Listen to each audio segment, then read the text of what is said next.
नहीं होगी। अब लगता है मेरी बीमारी मेरे जाने के बाद ही ठीक हो, क्योंकि लेडीजों में देखा जाए 70% लिकोरिया की दिक्कत होती है, जो कि डॉक्टर बोलते हैं आपको जीवन भर दवा खाना पड़ेगा। तो मैंने भी इसी तरह मतलब दवा धीरे धीरे खाती रही। फिर शुरुआत में मैं प्रेग्नेंट हुई, मेरा दवा यहाँ से मतलब मेरे हस्बैंड काम कर रहे थे पहले से ही, तो उन्होंने बताया कि अपने यहाँ का जो इमोरिज कैप्सूल और कैलबिस ये दोनों दवा यानी पैर के नाखून से लेकर सिर के बाल तक काम करता है। तो मैंने सिर्फ 4 महीने यही इस्तेमाल किया। फिर लास्ट में जब मेरी डिलीवरी का समय हुआ, नॉर्मल डिलीवरी हुई और उसके बाद में मेरी लिकोरिया ऑटोमेटिक ठीक हो गई।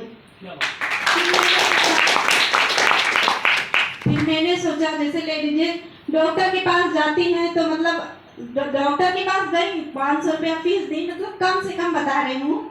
जैसे फैजाबाद लखनऊ में जाती हैं तो डॉक्टर के यहाँ सबसे पहले फीस देना पड़ता है, तो उसके बाद 500 रुपया फीस देती हैं। फिर प्लस जांच लिखते हैं और जांच 2000 के नीचे का नहीं रहता, यानी 2000, 2500, 3000, यानी हमने उनको 3500 रुपया दे दिया। लेकिन डॉक्टर से मुलाकात होने की अभी 2-3 घंटे बाद होगा, और डॉक्टर के पास जैसे ही हम जाते हैं 1 से 2 मिनट समय मिलता है। डॉक्टर हमसे पूछते हैं क्या दिक्कत है, बस 1 से 2 मिनट में वो दवा लिखते हैं, बस अगले हफ्ते यानी अगले हफ्ते करते हमारा पूरा जीवन चला जाता है, लेकिन बीमारी ठीक नहीं होती।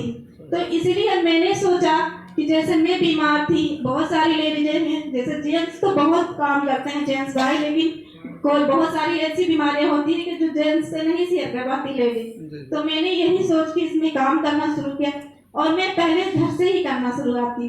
देखा जाए तो मैं हमारी शादी को 10 साल हो गया, लेकिन मैं अपने घर से बाहर नहीं निकलती हूँ अभी भी।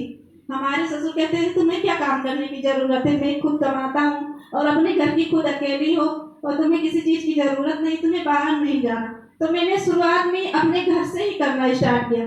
जैसे कहते हैं कि मैंने फोन से ही लोगों को यानी इंफॉर्मेशन देना शुरू किया।